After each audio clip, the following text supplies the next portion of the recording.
కానీ వీటన్నిటిని పక్కదారి పట్టించినట్టుగా లేదు, వచ్చినటువంటి వ్యతిరేకతని తిప్పికొట్టడానిక నేను 4,000 పెన్షన్ చేస్తాను, ఈ 3 నెలల టైంలో కూడా 1,000 రూపాయలు ఎక్స్ట్రా చేసి, ఇప్పుడు ఏప్రిల్ నుంచి ఎక్స్ట్రా చేస్తారట, ఏప్రిల్ మే జూన్ కూడా 3 నెలలు ఇవ్వడానికి కుదరదు కాబట్టి ఆ తర్వాత 4,000 ప్లస్ ఈ 3,000 కలిపి 7,000 ఒకేసారి ఇస్తారట.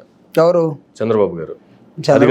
చంద్రబాబు నాయుడు గారు చెప్పే కాకమ్మ కథలు, ఆయన వడ్డీలు, ఆయన లేచి లెక్కలు ఇవన్నీ చూసి జనం వినే దశలో ఉన్నారా? ఇస్తున్న జగన్మోహన్ రెడ్డి గారినే అప్పుల్లో పోయింది అన్నాడు, ఈయన ఎలా ఇస్తాడు? 3,000కో 4,000కో రాష్ట్రం అప్పులు అయిపోయింది, శ్రీకాకుళం శ్రీలంక అయిపోయింది, వెనిజులా అయిపోయింది, మొత్తం ఎడారి అయిపోయింది, మనకు సోమాలియాలాగా అయిపోయింది, లేదా సౌత్ ఆఫ్రికా లాగా అయిపోయింది. ప్రపంచ బ్యాంక్ వచ్చేసి ప్రపంచంలో అందరూ వచ్చి ఆదుకోవాలి, మా రాష్ట్రాన్ని కాపాడాలని అనే స్లోగన్ ఇచ్చేవాడు రేపు ఎలా పెంచుతాడు? అంటే జనం నమ్ముతారా? చంద్రబాబు నాయుడిని జనం నమ్మే పని అయితే 2019లో మళ్ళీ గెలిపించాలిగా. ఎందుకు గెలిపించలేదు? కనీసం రాజధాని ప్రాంతంలో అయినా గెలవాలి కదా. ఎక్కడ లేదు కదా, నీకు అక్కడ అన్ని చోట్ల పోయాడు కదా. ఒక డ్రాస్టిక్ డౌన్ఫాల్ కదా, హిల్ ఫాల్ అంటాం దాన్ని.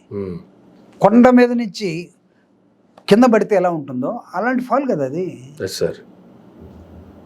గౌరవప్రదమైనటువంటి ఓటమి అంటే ఓకే అనుకోవచ్చు,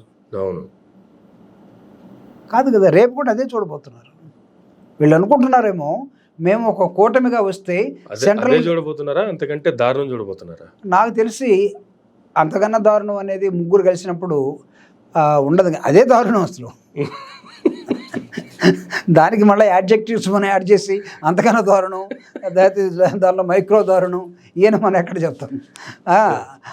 అదేవిధంగా వాళ్ళ ఓటమి రేపు ఉండబోతుంది. బీజేపీకి ఏమైనా సీట్లు వచ్చి గెలుస్తాయి అనుకుంటున్నారా?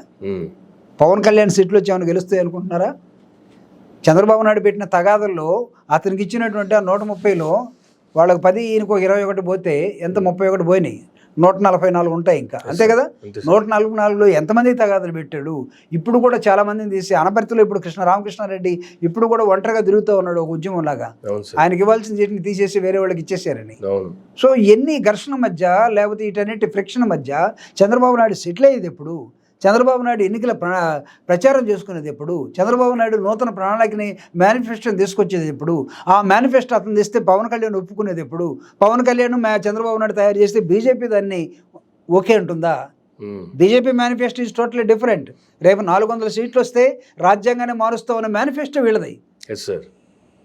అంటే దీనితోటి రాజ్యాంగాన్ని మార్చే మేనిఫెస్టోతో పాటు చంద్రబాబు నాయుడు రాజ్యాంగాన్ని కాపాడుతానంటే, పవన్ కళ్యాణ్ రాజ్యాంగ హక్కుల్ని కాపాడుతానంటే, నేను చెగోవేరన్ అవుతాను, నేను మావోన్ అవుతాను, స్టాలిన్ అవుతాను, పుచ్చలపల్లి సుందరిని అవుతానంటే నువ్వు కలిసింది మనోదులతోటి కదా. ఈ ప్రశ్నలు రావా? జనం ఏమన్నా పిచ్చోళ్ళండి? అంతే కదా. మాలాంటి వాళ్ళు లేరా ఎడ్యుకేట్ చేయడానికి? మేము కూడా కాస్త కొంచెం చదువుకున్నాం కదా. ఏళ్ళగా 7th క్లాస్ ఫెయిల్ అయ్యలేంగా మేము, లేకపోతే ఏళ్ళగా 35 మార్కులతో పాస్ కాలేదుగా. We are educated. మాకు ఆకలి అంటే తెలుసు. We know what is starvation. పేదరికం అంటే తెలుసు. బట్టలు లేని విధానం నుంచి వచ్చాం, కష్టపడి పైకి వచ్చాం. ఈరోజు రాజకీయాలను విశ్లేషించాలంటే మీరు విశ్లేషిస్తేనే అది రాజకీయం అయిపోయి మేము మాట్లాడితే అది రాజకీయం కానట్టుగా లేకపోతే ప్రజలకి అందనట్టుగా లేదు. ఇప్పుడు ప్రజలందరూ కూడా తెలివిగా ఉన్నారు. అసలు మీ ముగ్గురు మేనిఫెస్టో సంగతి ఏంటో నాకు చెప్పండి.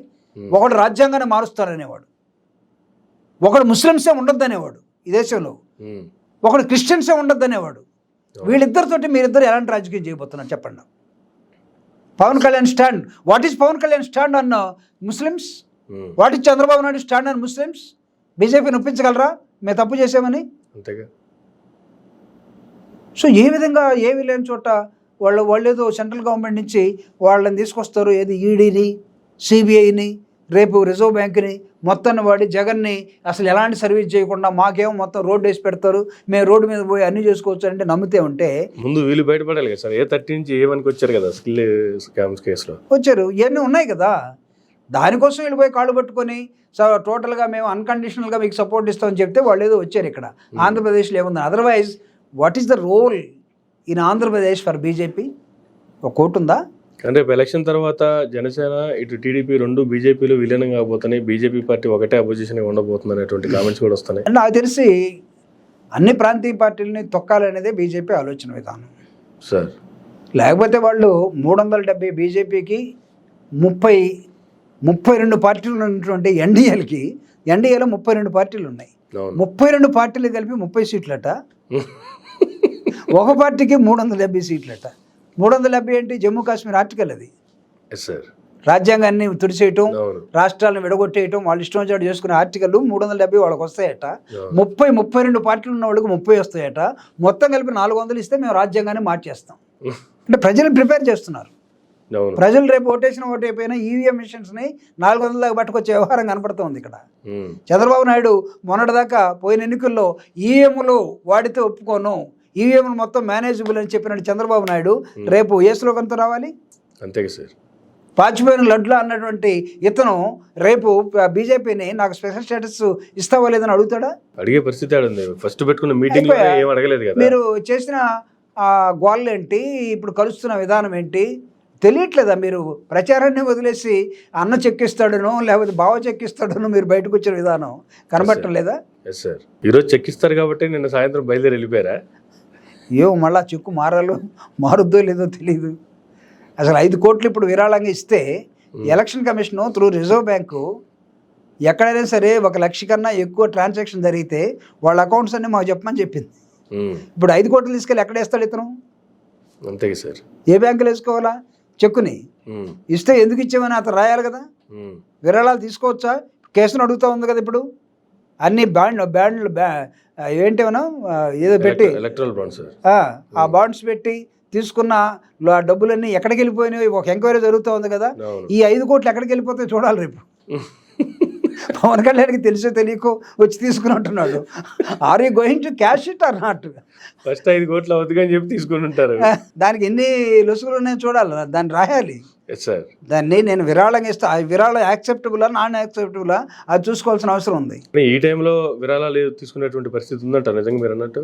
ఇచ్చే అవకాశం ఉంది అసలు? నాకు తెలిసి ఒక బ్యాంక్ ట్రాన్సాక్షన్ పిల్లల చదువుల కోసమో లేకపోతే ముసలోళ్ళ తిండి కోసమే మీరు ఎంతకన్నా ఇంకో జేబులో పెట్టుకొని తిరగలేదని అంటే ఎలక్షన్ కమిషను ఇన్ని కోట్ల రూపాయలు ఎలా యాక్సెప్ట్ చేస్తుందో అది కూడా చూడాలి మనం. లేకపోతే election commission transactions rules and regulations రాజకీయ పార్టీలు ఎన్ని కోట్లైనా తీసుకోవచ్చు, కానీ పేదవాడు మాత్రం 50 రూపాయల కన్నా జేబులు ఎక్కువ పెట్టుకోకూడదు. అదే రూల్ ఏమైనా పెట్టారో చూడాలి. నేను ఎవరో చెప్తున్నారు 50,000 కన్నా ఎక్కువ ఉంటే ఖచ్చితంగా ఈ డబ్బులు ఎక్కడ వచ్చి నుంచి అడుగుతారట. 5 కోట్లు వస్తే అడగరా? చూడాలి. రాజకీయాలు అంటే వీళ్ళకి ఏంటంటే చాలా పలసన అయిపోయినాయండి, తేలికైపోయినాయి. రాజకీయాలు అంటే మనసు పెట్టి ప్రేమపూర్వకంగా సర్వీస్ చేయడానికి రావాలి. అంతేగాని ఎలక్షన్ టైంలో మేము షూటింగ్లు తీసుకుంటాం ఎక్కడో హీరోయిన్ మిస్ అయినట్టుగా. ఎలక్షన్ క్యాండిడేట్ని సెలెక్ట్ చేసేటప్పుడు అది ఎవరికో అప్పచెప్పేసి ఇప్పుడు ఆయన పేరు పవన్ కళ్యాణ్ గారి అన్న పేరు నాగబాబు గారు. పాప అతనికి అనకాపల్లిలో టికెట్ ఇస్తా ఉన్నారు, ఎందుకు ఇవ్వలేదు? త్యాగం చేశారట కదా ఈయన. 2వ సీటు కూడా అందుకే త్యాగం చేశాడా? ఆయన ఎగ్జాంపుల్గా చెప్పారు కదా, మా అన్నే త్యాగం చేయింది కానీ మీరు అందరు త్యాగం చేయలేరా? ఇంకా అయిపోయావు. అన్నదమ్ములు త్యాగాలు చేయను, ప్రజలు త్యాగాలు వేరు ఉండదండి. ఆయన కూడా ఇంకో 5 కోట్లు ఇచ్చి త్యాగం చేస్తే సరిపోయేది. ఆయన కూడా సినిమా హీరోయే కదా, చాలా డబ్బులు సంపాదించుంటారు. ఆయన కూడా ఒక 5 కోట్లు ఇచ్చేసి నేను త్యాగం చేస్తున్నాను మా తమ్ముడు కోసం అంటే సరిపోతుంది. అసలు విచిత్రంగా నడుపుతా ఉన్నారు, చూడాలి ఎవరికి ఆయన వాళ్ళకి అడ్వైజ్ ఎవడు ఇస్తున్నాడు. కానీ రివర్స్లో ఆయన తీసుకొని త్యాగం చేశారనే కామెంట్స్ కూడా ఉన్నాయి. అసలు క్యాండిడేట్ దగ్గర త్యాగానికి ఫలితం ఉండాలి కదా సార్, నిలబడ్డ క్యాండిడేట్ దగ్గర కామెంట్లు అయితే వస్తున్నాయి. ఎంతవరకు వాస్తవం ఏందనేది వాళ్ళకి తెలియదు. Maybe true. ఎందుకంటే చివరికి ఏమవుతుందో తెలీదు, చచ్చినోటి పెళ్లికి వచ్చిందే కట్నం అన్నట్టుగా ఉండొచ్చేమో. Thank you sir, thank you. చాలా క్లారిటీ ఇచ్చారు.